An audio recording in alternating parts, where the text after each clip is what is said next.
It's one of my favorite subjects today, acoustic guitars.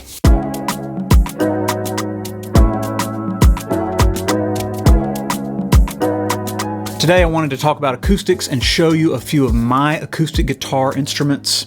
We're going to show you 6 guitars today. I have a few more than that. Don't want to say exactly how many I actually own. And I have one being built right now in Mountain View, Arkansas, which is my first custom acoustic guitar that I've ever had made.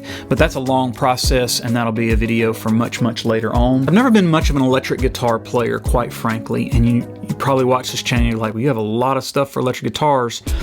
I've never been terribly comfortable with electric, especially playing lead guitar parts. I'm trying to get out of my comfort zone a little bit and get into that a little bit more. My roots with guitar go all the way back to my dorm room in 2000, and that all started with an acoustic guitar. In fact, it started with a very specific acoustic guitar. I couldn't always get into the music department at William Carey to play the piano, and that was my instrument that I was comfortable on. That was the instrument that when I went to college that I was the most familiar with aside from drums, and that was the instrument that I always longed to get on and play to be creative. But I found out very quickly that it wasn't going to always be, I wasn't going to always be able to get into the music building. And so I immediately, the first weekend that I ended up going back home, I begged my mom to let me bring her acoustic guitar back to the dorm, and that's when I started learning. I mean, I knew 2 chords maybe on an acoustic guitar at that time. That's when I started really learning how to play the guitar, was the year of 2000 in that dorm room, Bryant Hall, back at William Carey College. And the guitar, my mom wasn't terribly thrilled about me bringing her acoustic guitar to the dorm room, and you're about to find out why. She had a Gibson LGO made in Kalamazoo, Michigan in 1964. And this is the instrument that was sitting at the house, which is worth quite a bit of money for someone who is not a guitar player and just wants to take an instrument to the dorm room. The case, I still remember the case, is like a cardboard, one of those cardboard black cases. I've since put it in a better case. And I've had some work done to this guitar since. My grandfather bought her this guitar in 1970 from a neighbor for $35. It's a 1964 LGO, a Gibson student model, so it's much smaller. What was significant about that is the neck was super comfortable. It still is super comfortable to play, and whenever I play the guitar, it's still one of the easiest guitars for me to play because I played it so much when I was learning, and I got very used to that really small neck. And if you remember some of my other videos where Greg even talked about building my electric guitars, where he would shave that neck down to make it smaller, because I was super comfortable with playing those smaller necks. And it really all went back to this guitar. I remember quite vividly sitting in the dorm room, and the way I learned was essentially by listening to classic folk artists and then mimicking what I was hearing them do on the albums. Most notably James Taylor. I consumed a whole lot of James Taylor tunes. Dan Fogelberg.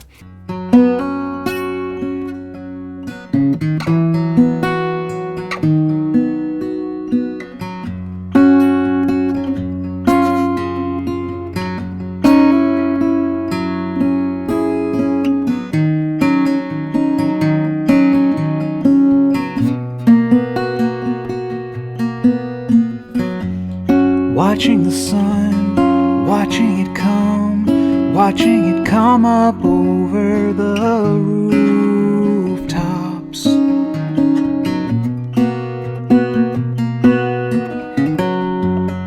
Cloudy and warm, maybe a storm. You can never quite tell from the morning. And it's going to be a day. There is really no way to say no to the morning.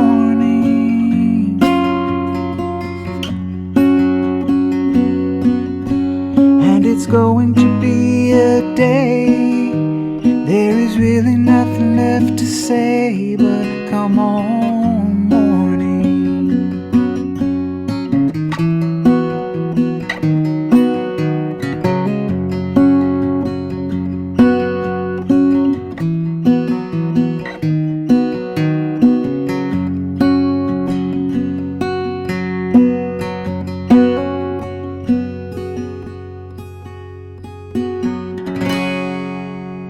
The LGO is not a very bright sounding guitar. I would say it's very mid-range.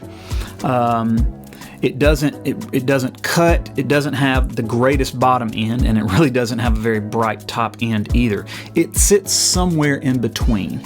So as great guitars go, it's going to sit somewhere on the middle of the scale. It was not an expensive Gibson instrument back in its day. These guitars tend to go somewhere on the used market between $2,000 and $3,000. So it's a great playing guitar. It feels really, really great sitting on your lap, but it's not the greatest sounding instrument.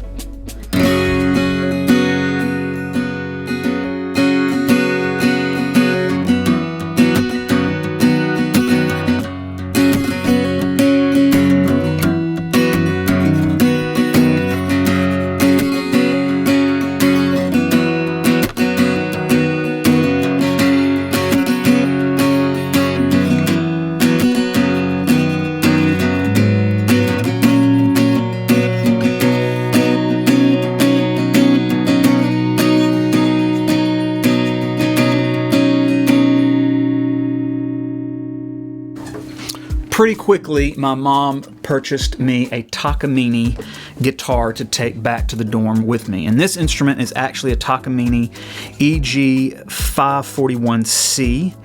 It's a spruce top with mahogany back and sides, rosewood fretboard, and then of course it's in gloss black because at the time I thought that was really, really cool. And back in 2000, like, Takamine guitars were really sought after at that time and people really, really liked them.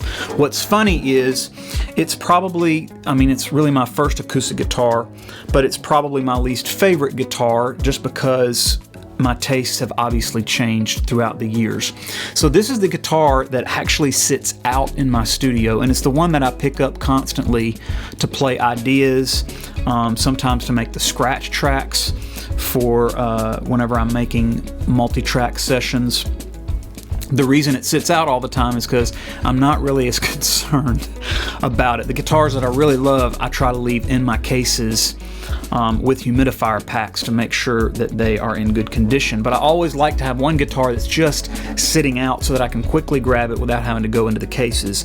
And that's still this old Takamine. I've had to have a little bit of work done to it throughout the years. The electronics set up on it broke loose, and so I actually took it to Martin Music, and Eric just said, as cheap as this guitar is, we don't really want to spend a whole lot of money on it, and he's right, I didn't. So we just literally super glued the entire electronic setup inside, and then we wired a 9-volt battery through the sound hole that I could get to. But I rarely plug this guitar up. I'll stick a mic on it, but this is just the guitar that sits with me in the room to get studio ideas off of.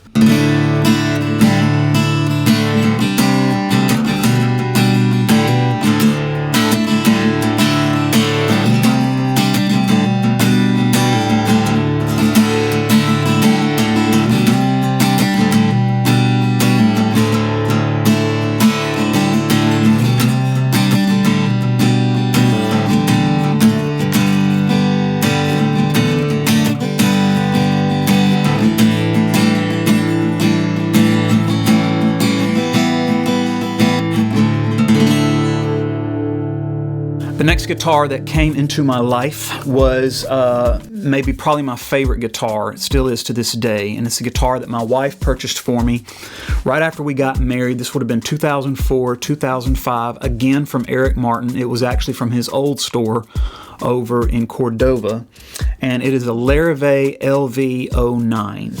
And it is still probably my favorite acoustic guitar that I own. It's an East Indian rosewood back and sides, Sitka spruce top, and then it has that really popular X brace design system in it, which helps the guitar, like, for whatever reason, sing, and it sings. It is a fantastic sounding acoustic guitar, and in fact, I love this guitar so much, I don't take it out anymore. It stays in the studio, and whenever I want to record a really fantastic sounding acoustic guitar, I'll pull this one out of the case, and this is the one that I tend to record with. The only way I can really describe it to people who ask me specifically about this guitar and the Larivee sound really overall is it has a really bright top end, like a Taylor guitar, some of the earlier Taylor guitars, but it also has a very defined punchy low end, especially the last string, which is very indicative of a more of a Martin style guitar. It really shines at both. So if you want that really bright cut, but you also want, whenever you're finger picking, a really nice, beautiful low end, it's really going to be a Larivee. And the LV-09 has been the best. This is probably one of the best Larivees I ever played. There was one more that Eric had more recently at his store, and I came real close. Real close. But this is probably, other than that one, this is probably the best Larivee I've ever laid my hands on.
We had just gotten married, and she gave me that Larivee. I think it was a Christmas present, honestly, that year. And about 10 years ago, I was in Martin Music again and found this guitar. Wasn't looking for a guitar, picked it up, and literally could not leave the store without it. Jen was with me. She was not thrilled. I remember she told me, she was sitting there listening to it, and she's like, I can't really hear the difference between that guitar and the other 12 that you sat in here and played. But the guy who was helping me in the music store, he gave me kind of a nod. He knew that this was a special guitar when I was sitting there playing it. I went outside into the store and went over to the purchase desk, and Eric was standing there on the phone, and he kind of pulled the phone down. He's like, you're obviously about to get something. What is it? And I told him which guitar it was, and he kind of nodded. He's like, yeah, that was a really great sounding guitar. But it is a Gibson J-45, and I mean, it's hard to like another guitar any more than a J-45. There's a reason that these big, grand sounding guitars are so popular and have been for so many years. They just sound so fantastic. And and it has a big, huge, round sound to it. I feel like it's on the brighter side of Gibson guitars that I've played. It cuts really, really good with a band, and so I end up playing this guitar quite frequently whenever I'm playing live. In fact, it's between this guitar and my Martin, which I'll talk about in a minute. But this guitar gets chosen more times than not whenever I'm out playing a show, because it just sounds so amazing and has such a rich, full sound, and sounds really good whenever I plug it in. I typically put it through the LR bags, and it just sings. This particular guitar is actually the natural version, which you don't see a whole lot of J-45s in this natural. I don't think they make the natural anymore. They just had a run of them a few years, and I ended up lucking out that Eric had this one. He had this one. It's a double Sitka spruce top. It has Honduras mahogany back and sides. It has 3-ply binding, and then a rosewood fingerboard with rolled edges. It's a very comfortable guitar to play, and what more could you ask for? Amazing sound, comfortable guitar. This one fits the bill.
The next guitar I purchased was a Taylor baritone, and I've been looking at baritone guitars for a while.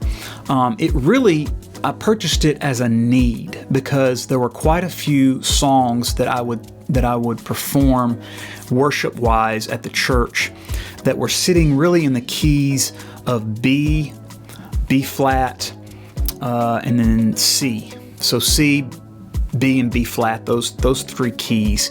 And B flat I could really get away with capoing up, but once I get to the key of C, my capo's just sitting so high up on the neck with an acoustic that I wasn't getting a whole lot of sustain. And so I really wanted a baritone guitar that I could use whenever I wanted to capo to play in certain tunings, because I play in open tunings quite frequently when it comes to worship music to get a big grand sound.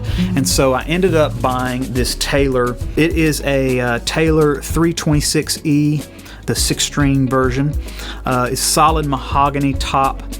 It's a Sapel back and sides, 26-inch baritone scale, and then it's got the satin body finish, which I think may be the only kind of finish they do on these particular guitars, but it's their Grand Symphony body style. It sounds good. As baritones go, it sounds good. I will say this, I've played several other baritones, and they're not very comfortable. The scale was actually not very comfortable to play on those baritones, but this one feels pretty much like a normal scaled guitar, even though the frets are slightly spaced a little bit more.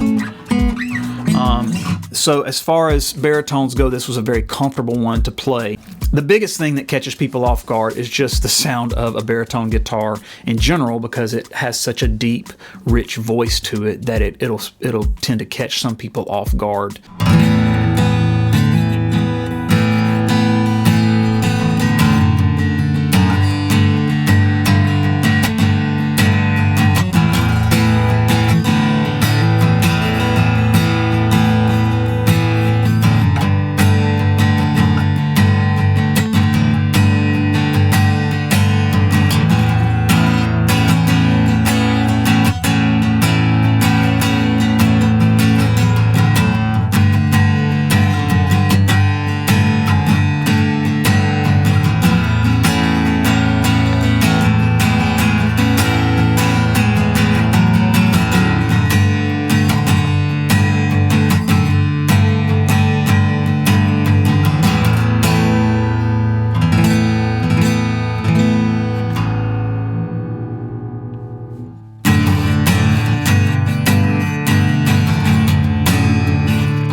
Finally, my COVID purchase was a Martin guitar. I'd always wanted a small 000 style body.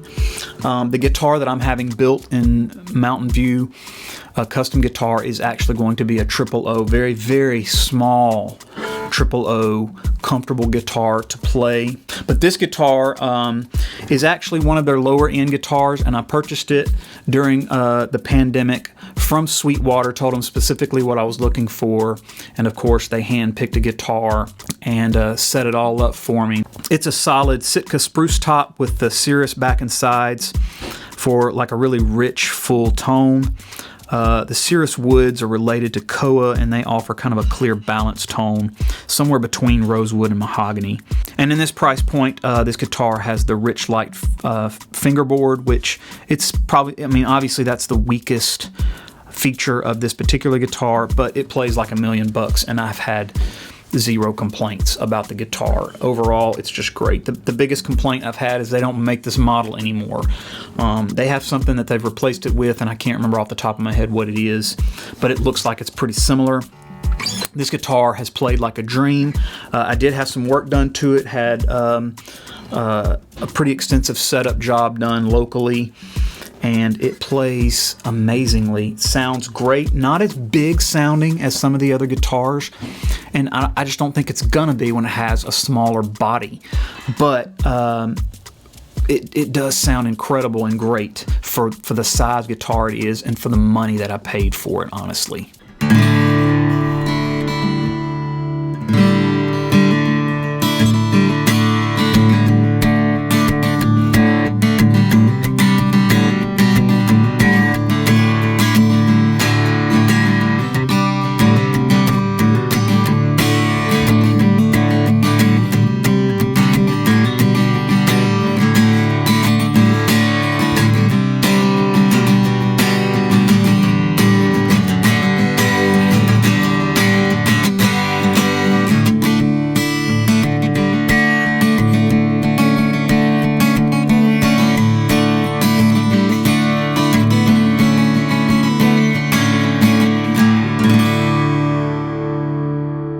So obviously from time to time people will ask me what my favorite acoustic guitar is. That's hard. Nostalgic factor has definitely got that little Gibson LGO guitar, just because that was the first one I ever learned on. It still lives at my mom's house. She won't let me have full possession of it. But one day I'll have that one over here all the time. Maybe she won't even know if I just don't take it back. Next in line would probably be, my favorite guitar would probably be that Larivee LV-09. My wife gave me that right when we got married. It sounds amazing. Again, it's probably the best sounding guitar I own. For those reasons, I don't let it out of the house much. And then the Gibson J-45 and that Martin 000. But the Gibson J-45 is probably the workhorse of my collection currently. Tell me in the comments what your favorite acoustic guitar is and maybe why. I love looking at acoustics. I love seeing what you guys like to play acoustic wise. If you haven't subscribed to my YouTube channel, please do so. Also hit the like button. It'll help the video get to a wider reach so that maybe we can get more opinions on people's favorite acoustic guitars. Can't wait to see you on the next one.